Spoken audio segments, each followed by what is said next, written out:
ओम शांति। आप सभी को गणतंत्र दिवस की हार्दिक शुभकामनाएं। आज है 26/1/2024 की साकार मुरली। ओम शांति। बाप दादा, मीठे बच्चे, तुम्हें अब शांति धाम और सुख धाम जाने का सहारा मिला है, तो बाप को याद करते पावन बनकर कर्मातीत होकर शांति धाम चले जाएंगे। प्रश्न है, बाप की पुचकार किन बच्चों को मिलती है? बाप का शो कैसे करेंगे? जो बच्चे वफादार, सर्विसेबल और बहुत मीठे हैं, कभी किसी को दुख नहीं देते, ऐसे बच्चों को बाप की पुचकार मिलती है। तुम बच्चों का आपस में बहुत लव रहे, लेकिन कभी भूलो नहीं, मुख से दुख देने वाले बोल ना निकले। सदा भाई भाई का रूहानी प्यार रहे, तब बाप का शो कर सकेंगे। गीत है मुझको सहारा देने वाले, दिल कहे तेरा शुक्रिया। ओम शांति। गीत तो बच्चों ने बहुत भारी सुना। बाबा कहते हैं ना, आपने गीत तो बहुत सुने भक्ति मार्ग में भी, लेकिन अब हम समझते हैं कि आवागमन में हम कितने भटके। पहले कितने लोगों का सहारा लिया, ड्रामा अनुसार एक शरीर छोड़कर दूसरा लिया, खुशी खुशी से अब बाप के साथ। बाप खुशी से कह रहे हैं ना शरीर छोड़ना है, तो बच्चे जानते हैं कि आत्मा जो परम धाम से आई है वो यहाँ पाठ बजा रही है, और आत्मा है अविनाशी, और उसको सहारा देने वाले हमारे बाप। तो ये समझने की बातें हैं। तो सब शांति धाम में रहते हैं, फिर सुख धाम में आते हैं, तो बाप हमको सहारा देते हैं। तो बाप तुम्हारा शांति धाम सुख धाम कहते बच्चे आया ही आया। ये तो निश्चय है ना कि हम आत्माएं 84 जन्मों का पाठ बजाती हैं, तो बाप भी बच्चों से ही बात करते हैं, क्योंकि इन बातों को हम बच्चों के सिवाय कोई नहीं जानते। इसके लिए बाबा कहते हैं पुरुषोत्तम संगम योग पर ही पुरुषोत्तम बनने का बाबा रास्ता बताते हैं, जिससे तुम ऊंचा पद पाते हो। अब तुम क्या कर रहे हो? सहारा मिला है बाबा का ये अंतिम जन्म में, जो शांति धाम सुख धाम में जाने के लिए बाबा ने हमें ज्ञान दिया। अभी ज्ञान मिला कि आत्मा पतित है, आत्मा के पंख टूट गए, अब वापस तो जा नहीं सकते क्योंकि माया ने पंख तोड़ दिए हैं। तो ऐसे समझना है कि हम बहुत ऊंचे कुल के थे, अब फिर से ऊंची डायनेस्टी का राज्य भाग्य हमको मिलेगा। इस शरीर का क्या करेंगे? रचना के आदि मध्य अंत का भी राज पिता समझाते हमारे। तो आत्मा जो सतो प्रधान रजोतमो में आती है, उसके लिए फिर हमें पवित्र बनना है, आत्माभिमानी होकर बाप को याद करना है, और कोई को याद ना करो।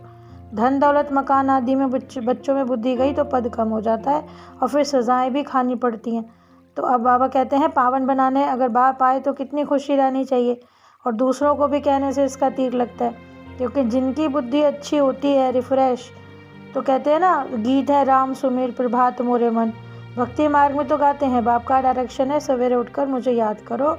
सतयुग में राम को सिमरते नहीं, ये सब ड्रामा बना हुआ है, इसीलिए पत्थर बुद्धि कहा जाता है। पहले कुछ समझते नहीं थे, अब ईश्वर ने हमारी बुद्धि को ज्ञान दिया है, तो बाप बच्चों को प्यार से समझाते हैं कि बच्चे मुझ बेहद के बाप को भूल गए हो। आधा कल्प के लिए मैंने तुम्हें वर्षा दिया था, अब तुम्हें मैंने ही संन्यास कराया है इस दुनिया से, जो कि ख़त्म होने वाली है, पुरानी है, और फिर अब कराया है तो क्यों बुलाते हो पतित पावन आओ पुरानी दुनिया से छुड़ाओ।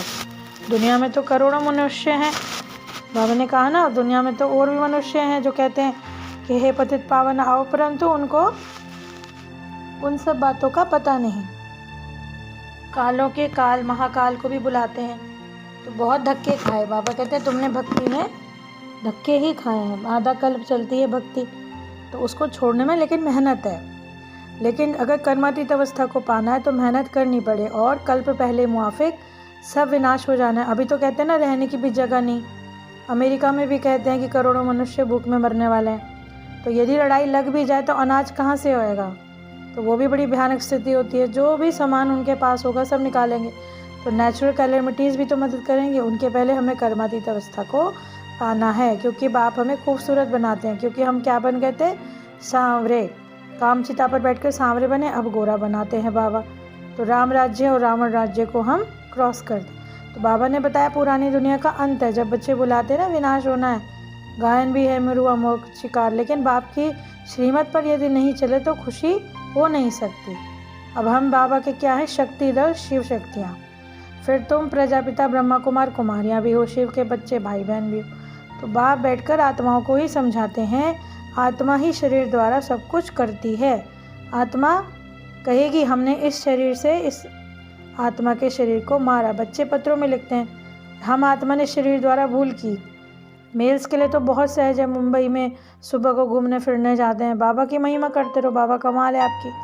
देहदारी की कभी महिमा नहीं होती, वो अपने ऊंचे से ऊंचे हैं भगवान और उनको अपनी देह भी नहीं। बाबा ने खुद बताया कि मैं साधारण बूढ़े तन में प्रवेश करता हूँ जो कि मैं अपने जन्मों को नहीं जानते, अब इसने भी मेरे को जाना है, तुम भी जान गए। तो ये सब है प्रैक्टिस की बात है, जो अपने को आत्मनिश्चय करेंगे। तो बाबा कहते हैं विकार की बात ही नहीं उठ सकती, क्योंकि अशरीरी भाव शरीर को देखने से गिर पड़ते हैं। बाबा ने कहा मुझे याद करोगे तो पाप कट जाएंगे, और सिर्फ बाबा के सिवाय किसी को न देखो न सोचो। एम ऑब्जेक्ट ये लक्ष्मी नारायण मन मना भाव मध्य जीव। तो समझा सकते हो भक्ति मार्ग है प्रवृत्ति वालों के लिए। अब आगे जो सतो प्रधान थे उन्हीं के पास ये सब कुछ पहुंचा है। भक्तों की तो श्रद्धा भी अब कहीं नहीं रही। ज़मीन भी देखो कितनी सड़ गई है, अनाज भी वहाँ नया होगा, दुनिया भी फर्स्ट क्लास होगी, वहाँ सारी ज़मीन भी शुद्ध होगी, शुद्ध भोजन होगा। यहाँ तो देखो जानवरों तक को पका के खा लेते हैं, कितनी बुरी बात है। तो बच्चों को बाबा का शुक्रिया मानना चाहिए कि बाबा को जानते हैं। बाबा ने कहा मैं साधारण बूढ़े तन में वानप्रस्थ अवस्था में प्रवेश करके तुम्हें बताता हूँ कि अब तुम्हें वापस चलना है। ये सब है धारण करने की बातें, जो धारण करके औरों को सुनाते हैं उससे मज़ा भी आता है, सहारा भी मिला है। तो जानते हो हम आत्मा भ्रुकुटी के तख्त पर विराजमान है, और ऐसे तो नहीं कहते परमपिता परमात्मा शिव चमकता है, परंतु आत्मा चमकती है।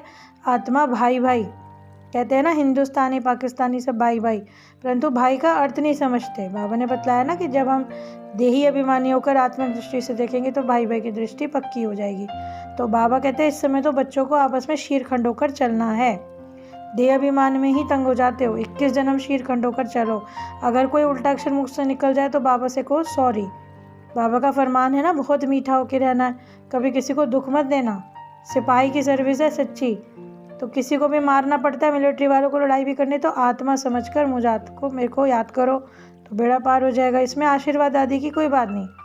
टीचर कभी आशीर्वाद नहीं करते, टीचर पढ़ाते हैं, और अपना रजिस्टर अपने आप ही देखना होता है। बाबा ने कहा तुम आपस में कचहरी करोगे, कोई हमसे भूल तो नहीं होती, हम आत्मा भाई भाई हैं, हमारे से शरीर के द्वारा कुछ गलत काम तो नहीं हुआ। तो बहुत मीठा बनना है, जितना प्यार से औरों को भी समझाएंगे विजय तुम्हारी ही होगी। किसी को दुख मत देना, ये भी विक्रम है। बाबा कहते जो अच्छा फरमान सर्विसेबल बच्चा होगा वो सबको मीठा लगेगा।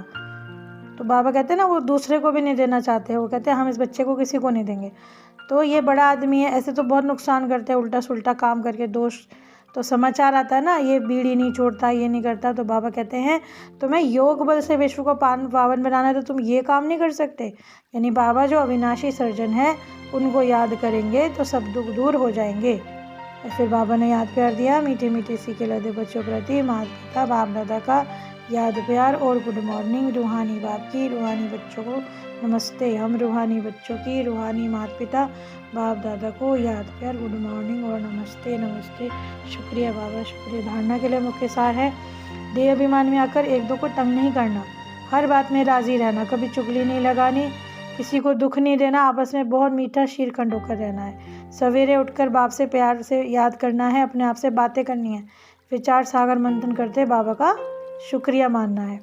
वरदान है अपनी पावरफुल स्थिति में स्थित रहकर मनसा द्वारा सेवा करने वाले नंबर 1 सेवाधारी भव। यदि किसी को वाणी की सेवा का चांस नहीं मिलता तो मनसा सेवा का चांस तो हर समय है। पावरफुल सबसे बड़ी सेवा है मनसा सेवा।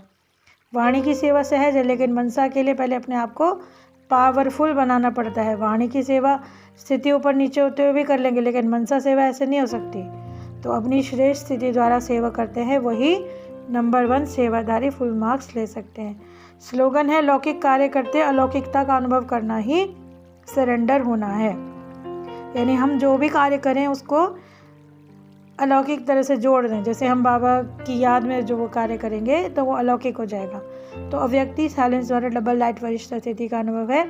डबल लाइट बनकर दिव्य बुद्धि रूपी विमान द्वारा ऊंची चोटी की स्थिति में स्थित होकर विश्व की आत्माओं के प्रति लाइट और माइट की शुभ भावना, श्रेष्ठ कामना के सहयोग की लहर फैलाओ।